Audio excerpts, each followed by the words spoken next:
Hi, this is Kona, and we're going to go through some additional examples for the hypothesis testing with a mean for the one sample t.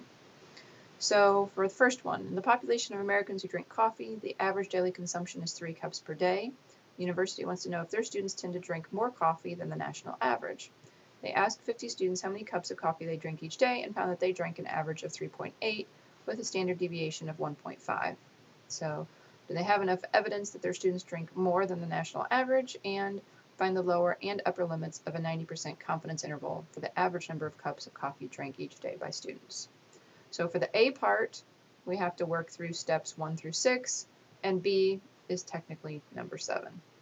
So for the first part, remember, we go back to the original notes. So is it independent? All that stuff. We're just going to go ahead, yep, say okay. The next part is, what is the original claim?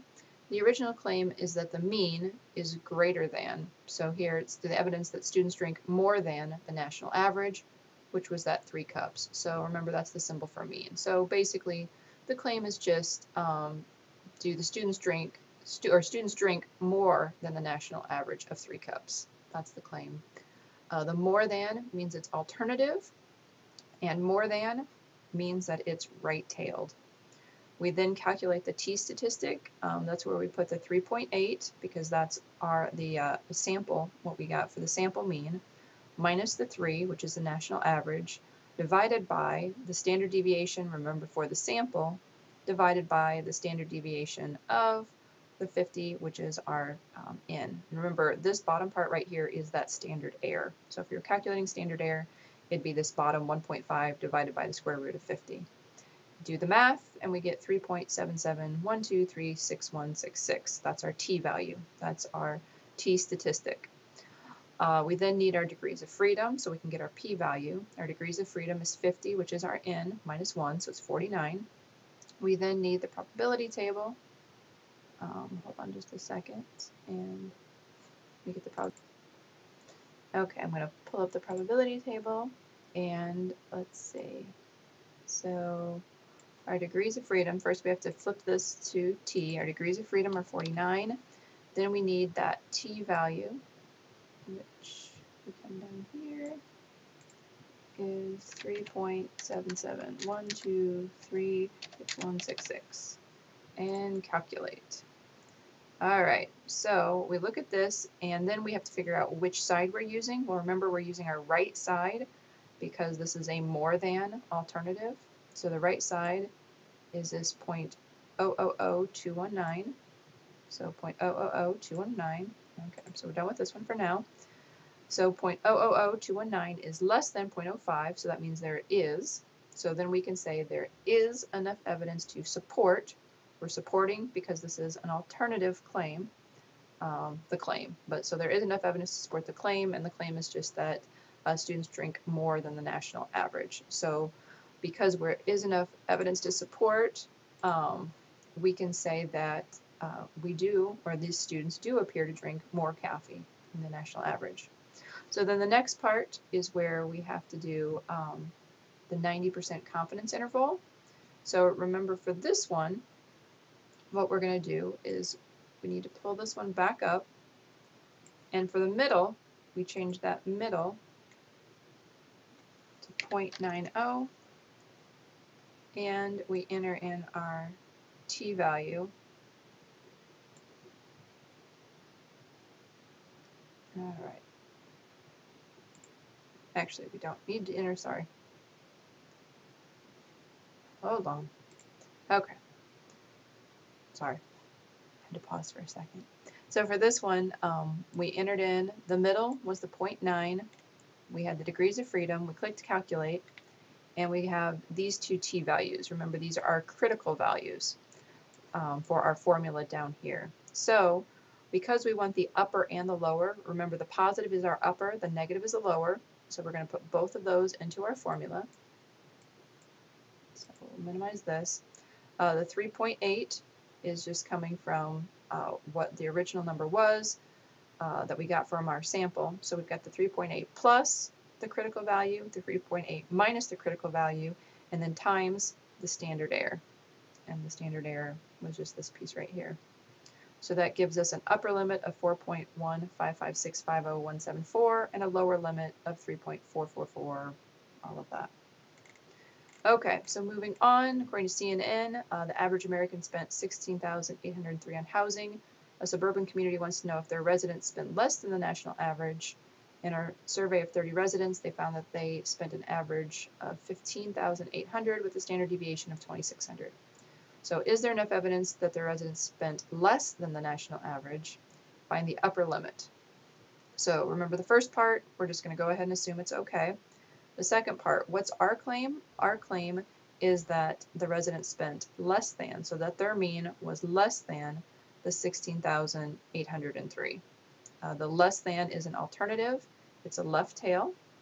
So then for our T, we take our value, the 15,800, that's from our sample, minus the national value of 16,803, divide it by this not the population, the sample standard deviation, the 2,600, divided by the square root of 30, which was our n. We get a negative 2.112945097. We then come down to degrees of freedom. Degrees of freedom is equal to 30 minus 1, which is 29. So we pull up our thing, and here degrees of freedom is 29. Our t value is, where's t at? There's our t. Negative 2.112945097. We calculate, and then which side? Well, it's the left side because we're looking at less than. So it's the p is equal to the 0.021666. 0.201666 is less than, let's go ahead and minimize this again, is less than the 0.05. So it's an is. So there is enough evidence to support the claim. The support comes from the alternative right here. So there is enough evidence to support the claim that the residents spent less than the national average, and the less than the national average is the actual claim. So then for number 7, which is technically our B, find the upper limit. So since it's the upper limit, we're going to want the positive value. So what we do, we come back here. We can leave the 29 in there. We change that middle to 0.98. We do calculate. And since we want the upper, we're going to take the positive value. So that's the 2.462021. So there we take the 15,800, which is our average, plus the critical value times our standard error, which is the 2,600 over the square root of 30. And we get the 16,968.70385. Okay, so moving along. In the population, IQ scores are normally distributed with a mean of 100. A charter school wants to know if their students have an IQ that is higher than the population mean. They take a random sample of 15 students and find that they have an mean IQ of 109 with a standard deviation of 23. Is there enough evidence that the students have a higher IQ than the population, and find the lower limit for 93% confidence interval? So the first part, we're just going to go ahead and assume it's okay. For the second part, what's our claim? Well, we want to know if they have a higher IQ than 100. So we want to know if our mean is greater than 100. Because it's a greater than or a higher than, it's an alternative. And it is right-tailed because we want higher than. So moving along, our t value is R109 minus 100 over 23, standard deviation over square root of 15. We should get 1.515515222. So put that into our handy chart. Oh, and degrees of freedom is 15 minus 1, which is 14.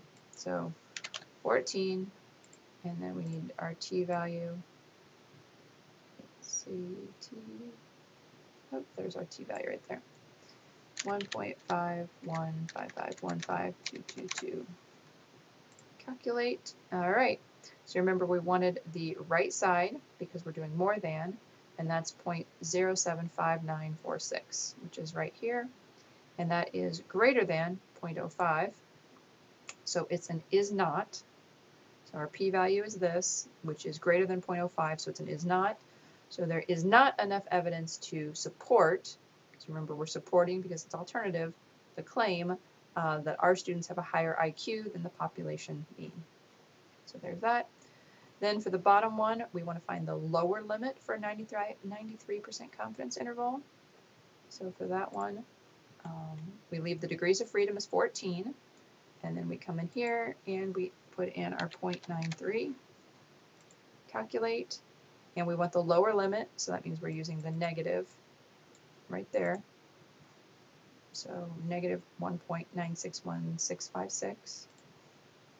So 109, which is our mean minus our critical value times the standard error, and that's equal to 97.350 and that's our B. All right, so our last one. According to the National Association of Colleges and Employers, the average salary for a new college graduate in 2013 was $45,327. A small academic program wants to know if their average salary of their graduates is different from 45,327, which was the national average. In a sample of 10 recent graduates, the average starting salary was 48,000 with a standard deviation of 87,000. So is there enough evidence to support that graduates have a different average salary than the population mean, and find the upper and lower limits for a 97% confidence interval? For the first part, we go ahead and say, okay. The second part, we just want to know if our mean is different, so not equal to the 45,327. So for that one, it is alternative because it's just different. It's not equal. So that means it's both sides or both tails. For our t-value, we're going to take our 48,000 minus the 45,327, which was the national average, divide it by our sample standard deviation, divided by the square root of 10, which was our number. We then have it equal to 0.9715825501. So we take that and our degrees of freedom, which is 10 minus 1, which is 9. So we're going to pull this up. So our degrees of freedom are 9. Our t-value is 0.9715825501. And calculate. So remember, we want both sides. So there's our both sides, 0.356644. And that is greater than 0.05, so it's an is not. So there is not enough evidence to support the claim that the average starting salary of our graduates, or that they're the graduates that we are testing, have a different salary than the population mean. So then we need to do the upper and lower limits for a 97% confidence interval. So we leave our degrees of freedom as 9. We put in the middle 0.97. Calculate. We're going to use both the positive and the positive for the upper limit, the negative for the lower limit, so the 2.573804. So 48,000 plus our critical value times the standard error is 55,081. And then we've got our 48,000 that we found in our sample minus the critical value times our standard error is equal to 40,000. So there you go. We just talked through all the answers. I hope this helps.